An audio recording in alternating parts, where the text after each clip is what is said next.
Before I begin, I wanted to quickly acknowledge the impact of the floods that we're currently dealing with and thank first responders from across the city, the county, and other jurisdictions for all the hard work that they're doing to keep us safe every day. As I pledged from day one, my office is working to enhance the standard of transparency within the city of Houston, to increase the public's understanding around how tax dollars are being spent and how decisions in City Hall affect all of us. I've made the same commitment to policymakers. Whenever possible, we will put useful information at the fingertips of the mayor and city council, translating complex financial and operational data into a format that you can understand more easily and that will aid you in making important decisions. In keeping with that commitment, today's briefing is designed to share information that I believe is useful for members of council and for the public. Many of us still have questions about the details of the proposed firefighter agreement, and my office has received a number of inquiries about the financial implications of the proposal. This morning's briefings spell out the issues with the Houston firefighter pay in recent years, and it also discusses the financial implications of both making our firefighters whole for years of undercompensation and getting the pay scale going forward on par with peer cities across Texas through a new collective bargaining agreement. While we recognize the behind-the-scenes nature of the negotiations up to this point, our aim today is to clarify the information that's available to us, both for council members and their staff, as well as for concerned Houstonians across our city. With that, I'm going to get started. I see that we have a number of members of council and their staffs present, as well as mayor staff. If you all have questions throughout the presentation, the point of this is to make this information clear to you, so raise your hand, stop me, interject, and we'll clarify that information. For members of the press, if you would refrain until the end of the presentation, and we're happy to answer any questions that you might have. And Councilmember Thomas, I didn't see you there. Good to see you. Thanks for being here this morning. All right, with that, let's dive in. Before we go into this analysis, I just kind of want to lay out the steps that got us here. Back in mid-March, the mayor and Local 341 announced that a proposed settlement had come together. That settlement would end long-standing litigation related to back pay and would also establish a collective bargaining agreement through fiscal year 2029. That back pay settlement would cover fiscal years 2018 to 2024, and the settlement amount would be for $650 million in addition to additional fees like legal and specials. Going forward, the collective bargaining agreement calls for a 10% raise in fiscal year 2025 and raises of up to 6% annually over the next 4 years through fiscal year 2029. Again, we have yet to see the terms of the settlement, but we have been briefed on these high-level financial figures. Many stakeholders, both on council and from across the community, have reached out to our office saying, hey, tell me what you know about this. Is this a fair settlement? And we've been clear every step of the way that questions around fairness are up to decision makers. That's the mayor, that's city council, that's Local 341. And that's the decision that you all will have to make as to if you believe that this settlement is fair. Here's a position of our office. Number one, transparency is paramount. Big decisions like this, we need to be sharing information with policymakers as well as the public, and so that's the primary purpose of why we're here today. Number two, our firefighters have to be paid competitively. If we're going to attract talent and retain talent going forward, we need to make sure that HFD and the city as a whole is a great place to work, and part of that includes fair compensation and competitive compensation for our teams. And then finally, as with all decisions that are of this magnitude, that have this significant a price tag attached to them, we have to be clear. The mayor and city council have to understand for yourselves and then explain to the public how we're going to pay for things like this. And so again, this presentation seeks to put these numbers in perspective for your benefit, council, and of course for members of the public. So this will be in two parts. First, we'll look at the proposed CBA, which is forward-looking from 2025 to fiscal year 2029, and then we'll look at the proposed back pay settlement. So some context before we look into any of this. We have to understand where firefighter compensation has been since the beginning of the impasse in fiscal year 2027. And so when you look at this chart, and we try to keep the graphics similar over the course of the presentation, that red line that you see with the shading underneath it, That represents HFD's actual starting salary over this time period. And by starting salary, we mean a year one firefighter post probation. That blue line that you see above it, that's the average salary of our peer cities on a per hour basis. You might ask, why are we using a per hour basis? As many of you know, our firefighters here in the city of Houston, according to their collective bargaining agreement and state law, work 46.7 hours per week. Those numbers are different in our peer cities, San Antonio, Fort Worth, Austin, and Dallas. The average is 54.75. I believe the range is from 51 up to 56, if I'm not mistaken. And so when we talk about being competitive, we want to make sure that we're looking at an apples to apples comparison, because gross pay isn't apples to apples in some scenarios, right? And just to over clarify this, if a certain job pays $100,000 but you work 20 hours a week, and another job pays $100,000 but you work 40 hours a week, the one that works 20 hours a week, people would think you got paid more there, right? And so again, we put this on a per hour basis to make it as truly comparable as possible. But what you can see from this graph is that on a per hour basis, we have been lower than our peers since the beginning of this impasse, and I imagine well before that. From FY 2017 through 2021, our firefighters did not receive any raises whatsoever. Starting in 2022, they received 6% each year. So that's 6% in 22, again in 23, and again in 24. As you can see from the chart here, those raises don't get us close to that average. In fact, I believe that we still remain roughly 10% lower than our peers on a per hour basis today, okay? And so as we look forward, the goal is to make us more competitive. As we look backwards, the decision that you have to make is, what's a fair number to compensate them for not receiving these raises over time. So this chart has us looking forward. Again, we're looking at the collective bargaining agreement that's proposed from 25 to 29.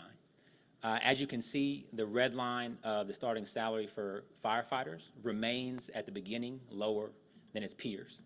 And it starts to catch up slowly to where in 2026, it's roughly equal. Let me tell you what the numbers represent here. For firefighters, HFD firefighters, what we see here is a 10% raise in 2025, and then 6% raises every single year from 26 to 29. What you see for our peers is the raise from 2024 to 2025 that's implied in their collective bargaining agreements. And then we don't have collective bargaining agreements for them going beyond that.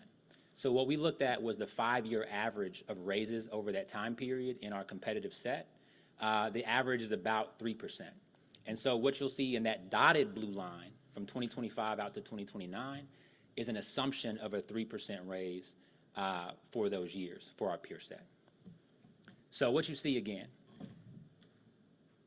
even with the 10% raise in 2025, we still remain just a bit short of our peer per hour average for starting salary. Going into 2026, we get to about even. And then as you progress in further years, with us receiving a 6% raise and our peers receiving a 3% raise, we get to be above average salary by the end of that period, and indeed beginning in 2027.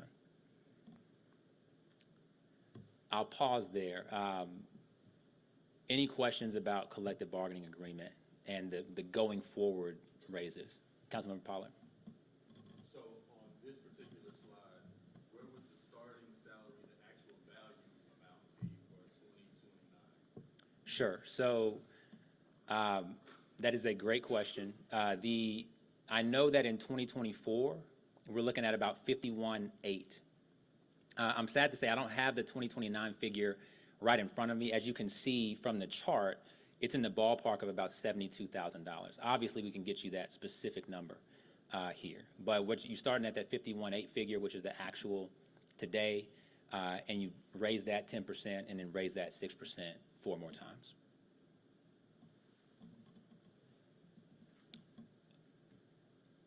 Councilmember Castillo? Yes, on this chart, the contract has two tracks for raises, but depending on revenues in these years out here. So you're projecting the full amount of the salary increase? Yep. Okay. Would it be possible to see this information with the lower amount? Yeah, very happy to show you the 4433 figure. The reason why we use the 6% figure is this. We've made clear in our public statements, and I believe that the mayor and his team have made clear in their public statements, that the only way out of this issue, and I don't mean the firefighters issue, I mean the structural deficit to begin with, which this deal will tack on to and make even more substantial. The only way out of that is through revenue options. From what we know today, the trigger for the firefighters getting the 6% raise is support of those revenue options that we believe are nearly 100% likely. And so that's why we use 6% as the assumption. But as we'll state in a couple of slides here, we are more than happy to run a number of different scenarios and certainly happy to run that for you. Just using back of the envelope math, again, if our peers are getting 3% a year and we're getting 3 or 4% a year, I think we'd be about on par with them using those assumptions. But we'll get the exact to you, no problem. Anything else on collective bargaining agreement before we move forward to the back pay settlement? All right, let's move forward. So we bring this same chart up in front of you here, and I want to talk to you really step by step about the methodology that we used to analyze the potential settlement value. So again, the position of what is fair is up to you all. I'm sure that each and every one of you have in your head some assumption of what is fair. I imagine the mayor and his team have some assumption, and I imagine that the firefighters have their own. We are not taking any sort of judgment in this. We run a number of different scenarios, and we simply do the math to tell you that if you were to put the firefighters in a financial place in the disputed years from 2018 to 2024, this would be the value of the settlement. So how do we do that? So step one is to create the scenarios themselves. So if you look at the slide here, what we used was a 4% annual raise scenario. Again, we're not opining on right or wrong. This is just an example for you all. So in a 4% scenario, you look at those green dots that are there on the slide, and that shows you the raises and the reflective year one firefighter salary that would have come from those had we given HFD raises of 4% a year over this entire time period, right? So that's step one, is just create this pay scenario. Step two is then to calculate the gap between what firefighters would have made in that scenario and what they made in real life, right? Comparing the proposed to the actual, if you will, and measuring that distance. Now, what this shows on this chart is a first-year firefighter, right? So it's looking at the gap between, high 40s and, low 40s, or looking at the gap between mid-50s and low 50s for a salary. That's for illustrative purposes on this slide. What's in our model is looking at millions and tens of million dollars a year, that if we gave firefighters a 4% raise, this is how much it would cost us in addition to what they were paid in actuality. Does that make sense? And then step three is to add interest onto that, right? As we get further and further along in time, those dollars that firefighters would have been paid in 2018 or 19 or 20, those are worth more today. And so we used a 5% interest rate. Now, where we are today is roughly in that ballpark. We know that for many of these years we were in a lower interest rate environment, but we use 5% as our interest rate. Again, we could run additional scenarios at 3%, at 7%, whatever you'd like to see, we can share with you. So step three is, after understanding those gaps between the various years, it's tacking on interest to the values of what it would have cost to pay firefighters that amount in that year. And then finally, you add all those up together, and that would be the settlement value, quote unquote, for that scenario. Does that make sense? So again, being illustrative here, if we were to do that math on this 4% scenario, what that would show, if you can go back, is if you gave firefighters a 4% raise every single year, starting in 2018 all the way through 2024, what they would have is a starting salary, first year, non-probationary, of around $57,300. In that scenario, it would have cost the city over that time frame an additional $260 million to cover those raises. And when you add interest, that gets you up to roughly $300 million. As you'll see throughout this, you'll see round figures that we use. Again, that's to make this simple.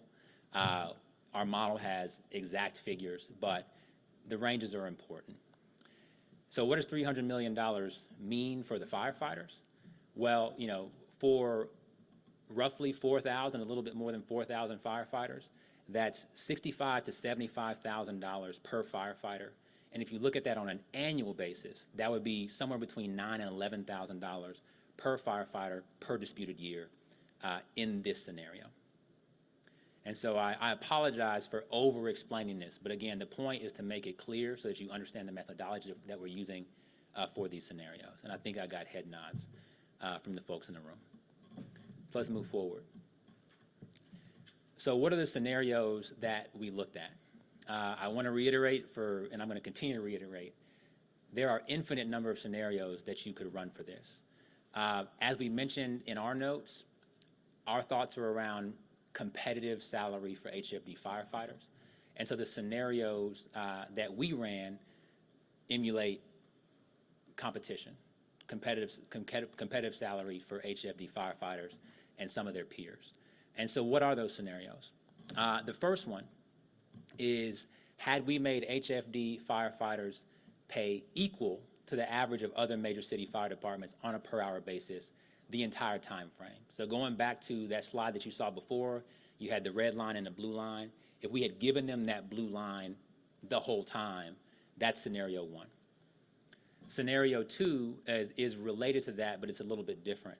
Instead of giving them a big jump to put them on par with their peers in that first year, it gives them steady raises over time so that by FY 2024, the year that we're in right now, they would have reached that average pay across the state.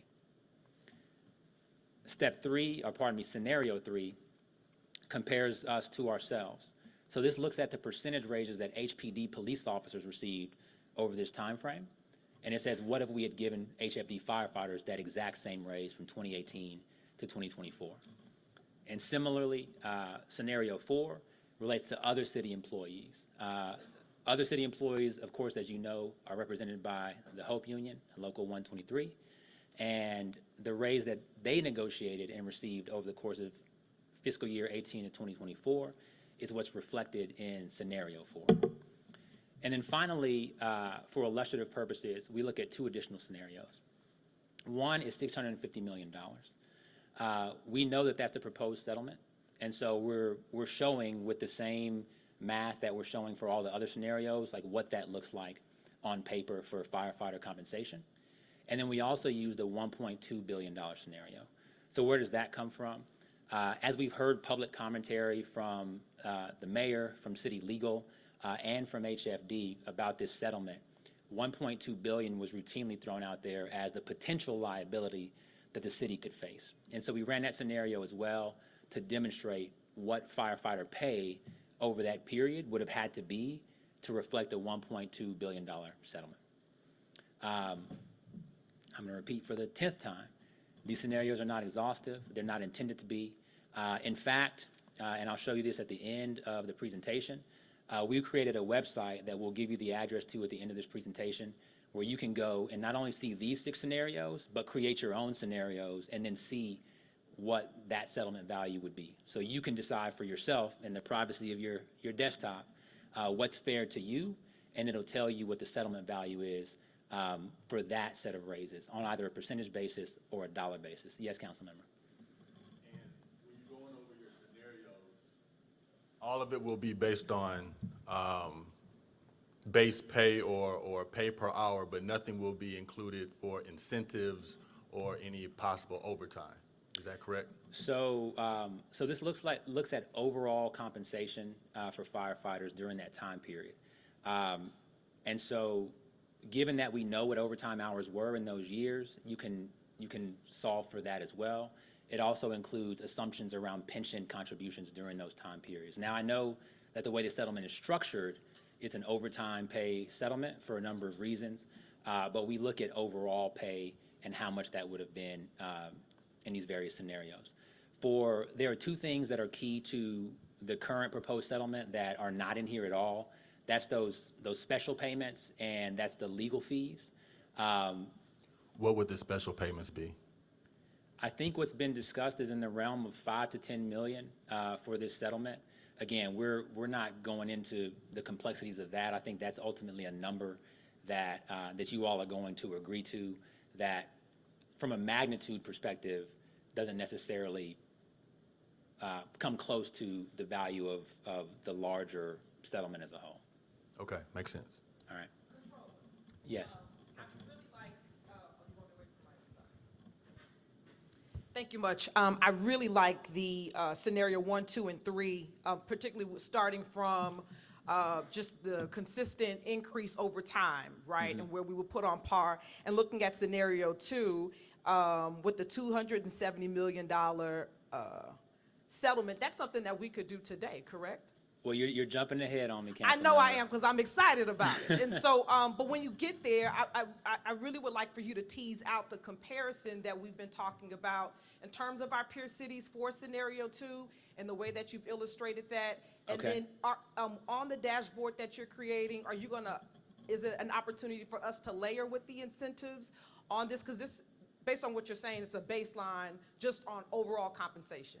Sure. Again, scenario-wise, we can run any scenario that you want us to and give those figures back to you.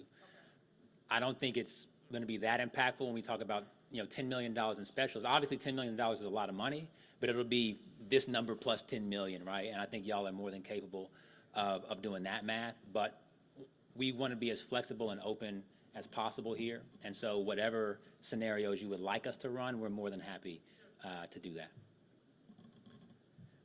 And that's the last bullet on the page.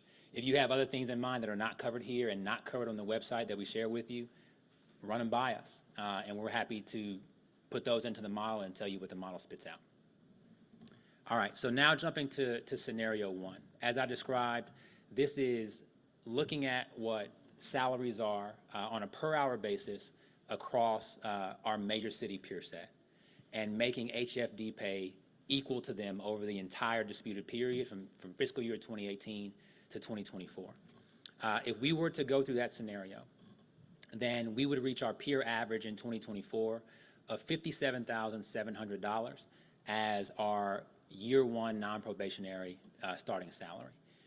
If we did that, starting salary today would be 11% higher than it is, which is almost $6,000, which I think is quite meaningful. Had we reached this type of compensation agreement with our firefighters, going from 2018 all the way to current day, that would have cost the city about $330 million over that time frame. When you tack on interest for those years, that gets you up to a calculated settlement value of roughly $380 million. To put it on a per firefighter basis, that's $85,000 to $95,000 per firefighter, and to annualize that over the 7-year disputed period, that's $12,000 to $14,000 per year per firefighter. Jumping to scenario 2, Councilmember Thomas. So what this does is this doesn't get you up to that blue line on day 1. This imagines a world in which we promised our firefighters back in 2017 that we're going to get you up to average over a number of years, and in fact gets them there in fiscal year 2024. Mathematically, that would have amounted to about a 4.1% annual raise. That's in your footnotes. But you see this smooth yellow curve and that area underneath it that says, hey, this would have cost a little bit more than what we paid them, and really a lot bit more than what we paid them. So where does that get us? It gets us to the same ending salary of 2024 of $57,700. Again, 11% more than year one non-probationary firefighters are paid today. And how much would that have cost the city? $270 million over that time frame. When you tack on interest, we're talking about roughly $300 million.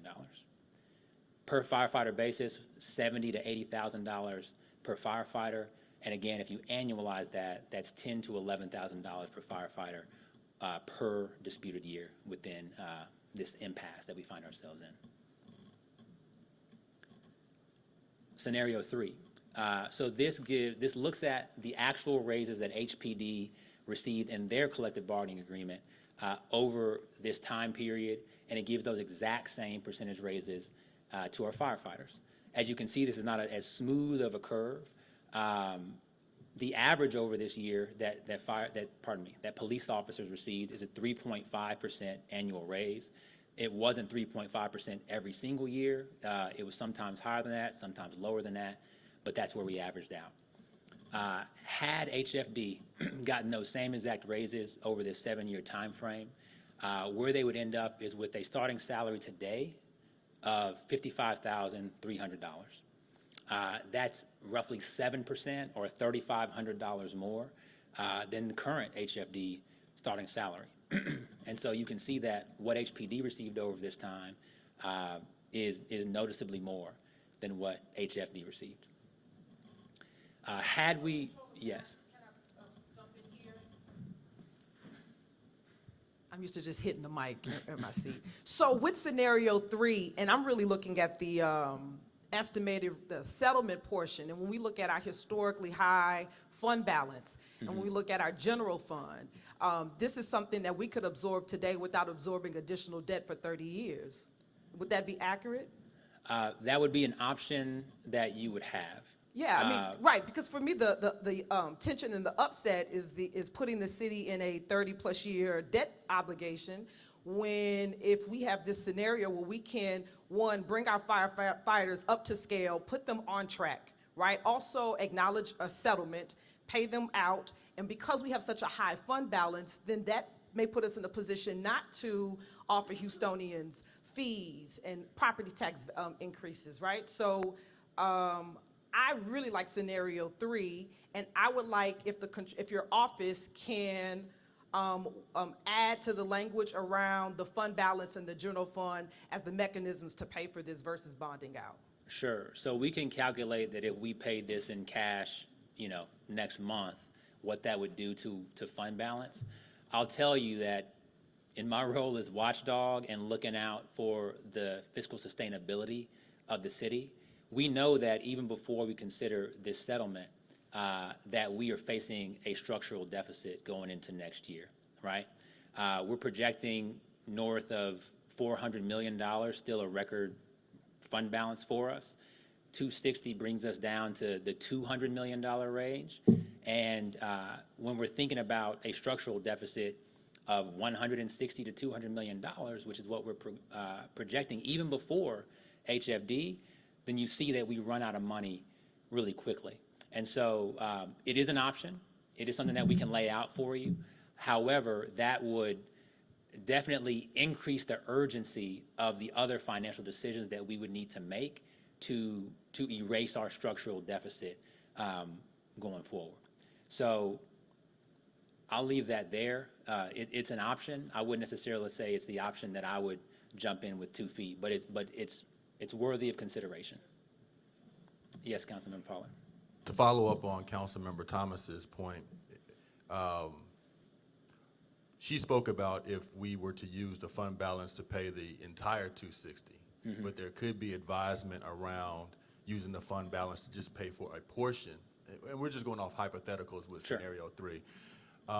Knowing that we do have other fiscal needs that have to be met outside of just this agreement in the years coming, but to be able to use a portion of the fund balance, since it is one of the highest in the city's history, if we were to use a scenario 3 hypothetical, and some advisement around what would a smart decision possibly be from a financial standpoint if we were to use the fund balance, what that may look like in dollars. Sure. So I'm gonna step away from the scenarios for a second and answer the question more generally, because in either last meeting or the one previous to it, I've heard Councilmember Alcorn and perhaps others mention the idea of using some fund balance right now to pay off some portion of the settlement. Whatever cash you give away, today to try and take off a chunk of that settlement, it does take away from your long-term debt, certainly. It also takes away from the cushion that we have to deal with the structural deficit and those challenges that we have right now. And so while I would already say that the fiscal challenges that we have with the historic fund balances are urgent, that we have a year and a little bit of change to get within balance structurally, any, 10 million, 50 million, $100 million figure that we take away from the fund balance is going to make it even more urgent that we would have to right that ship and make the decisions that would get us to righting that ship. And so again, as we think about the structural deficit, and this is totally divorced from a conversation around this settlement, you either got to spend less or you have to increase revenue. And if we took away part of our fund balance, you got to figure that piece out much more quickly.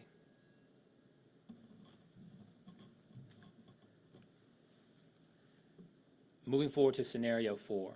This is very similar to the HPD scenario, except it provides the raises that Hope received, that other city employees received, instead of those that HPD received over this time frame. The raises that Hope received over the 7-year time frame were lower on average than those of HPD. HPD's, as you recall, averaged out to about 3.5%. Hope's averaged out to about 2.5%. And so you can see that shaded purple area is smaller than the shaded area that you saw in the previous slide. If you were to provide HFD with the raises, the exact same raises that Hope received over this time frame, where you would end up in this year, fiscal year 2024, is with a starting salary, again, which is year one non-probationary, of $51,500. As you can kind of see at the end of that slide on 2024, that number is actually slightly less than HFD's starting salary today. However, the fact that they got those raises over time steadily, you can see that there's, that purple shaded area is money that they would be owed, quote unquote, in this scenario. And so, again, had we gone through this scenario, had HFD firefighters received the same raises percentage-wise that Hope received over this entire time frame, it would have cost the city an additional $90 million in that time frame, which with interest would yield a settlement value of $110 million. On a per firefighter basis, that's $25,000 to $30,000. If you look at that annualized, that's $3,000 to $4,000 per firefighter per disputed year.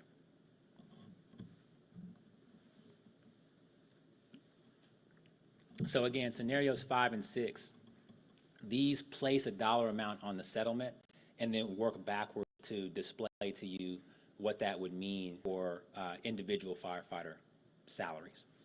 And so if you look at the $650 million figure, what would we have had to pay firefighters over this 7-year time period such that the calculated value of the settlement with interest would equal $650 million.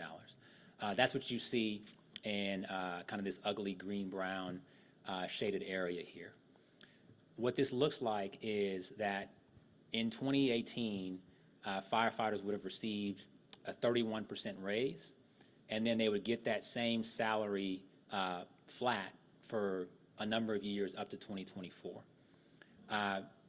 As you can see, as it compares to that blue line, salaries would jump up higher than average salary across our major city peers early on, and then our peers would slowly catch up. So this results in a 2024 salary of $56,900, which is 10% higher than year one salary today for non-probationary firefighters. Had this scenario played out in real time, the city would have expended an additional $540 million over the time frame. And of course, given that it's a $650 million scenario, if you tack on interest, the total settlement value gets to $650 million. What does that represent? On a per firefighter basis, that's $155,000 to $165,000 per firefighter. And if you annualize that, that's $22,000 to $24,000 per firefighter per year. And then finally, let's look at the $1.2 billion scenario. This is the potential liability that that the mayor, that legal, and that the firefighters union have represented could have been out there. I think in the most recent meeting, I heard a term that was a number that was even higher than this, but we were already well into this analysis, so we're going to stick with $1.2 billion for this scenario. Similar to the $650 million scenario, what it shows is, big raise in year one and then flat payments from there. And so year one salary for a first year non-probationary firefighter would have jumped 53% in this scenario, up to $66,400. They would have received that same salary year over year until 2024. And that ending salary of $66,400 is 28% higher than starting salary today. The cost of this scenario would have been $1 billion over that time frame, $1.2 billion with interest. That totals $290,000 to $300,000 per firefighter, and $41,000 to $43,000 per firefighter per disputed year. And so, to summarize, I want to go back to the principle that I think we all agree with. If we want to attract and retain talent in any office within this city, but certainly with our first responders and our firefighters at the Houston Fire Department, our pay has to be competitive with those of our peers. Otherwise, they're going to not seek that job at all, or they're going to seek to go do that job somewhere else. I don't think there's any dispute on that fact. We also know that for years, firefighter compensation has not been competitive. They received no raises from the period of 17 to 21, and they received raises after that that still represent a starting salary of more than 10% lower than their peers on a per hour basis. And so if we look, again, to summarize, at the going forward proposed collective bargaining agreement, that CBA and the pay scale that's within it, in a 2-year period by fiscal year 2026, we estimate that we would be on par with our peers on a per hour basis with a 10% raise and then an additional 6% raise. Going forward beyond that, if we continue to receive 6% raises and our peers on average continue to receive 3% raises, then of course we would end up with a higher starting salary on a per hour basis than our peers by the end of the proposed CBA. Looking at the proposed back pay settlement, again, in every scenario we ran, and this should not surprise you at all, it says the firefighters are owed something, right? I think, again, we all understand that. There's no dispute there. It's up to you all, members of City Council, to decide what's fair and what you'll agree to. The scenarios that we ran, which include the comparison to HOPE raises here in the city of Houston, the comparison to HPD raises here in the city of Houston, and a comparison to average peer starting salary, whether that's immediate starting in 2018 or over time reaching that parity in 2024. Those numbers range from a calculated $110 million settlement value up to a $380 million settlement value.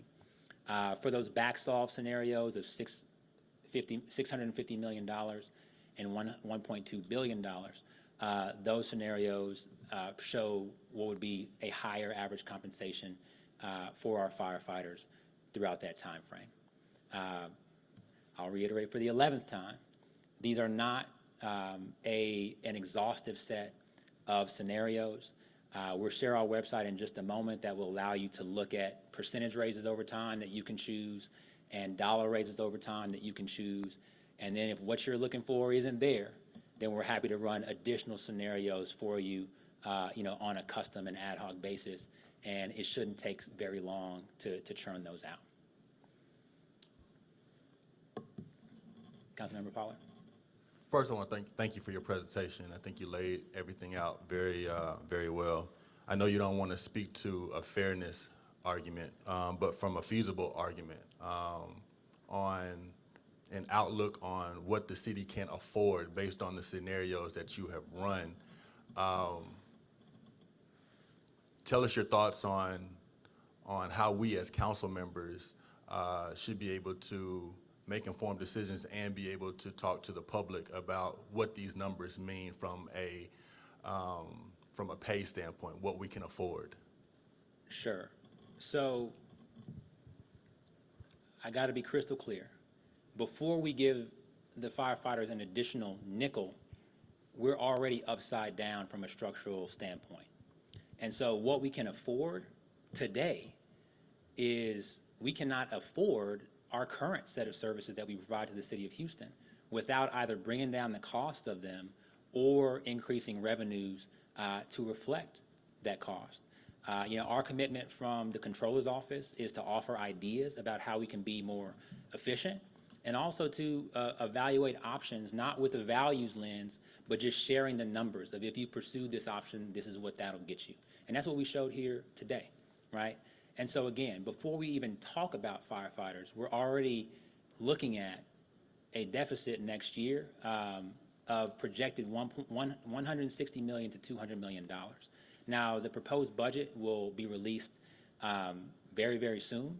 And then I imagine y'all will tack on amendments, and then we'll have a budget. And that will tell us what the structural deficit truly is, with some assumptions around sales tax revenue and property tax revenue. But we'll continue to bang the drum that says we have to get our financial ship righted. And to do that, we have to do some combination of bringing down our costs or increasing revenue, and most likely some combination of both.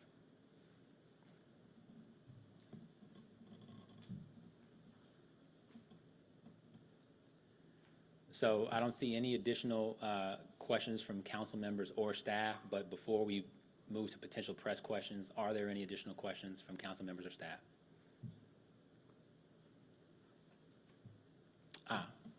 There's a website. So again, for the 12th time, these scenarios are not exhaustive.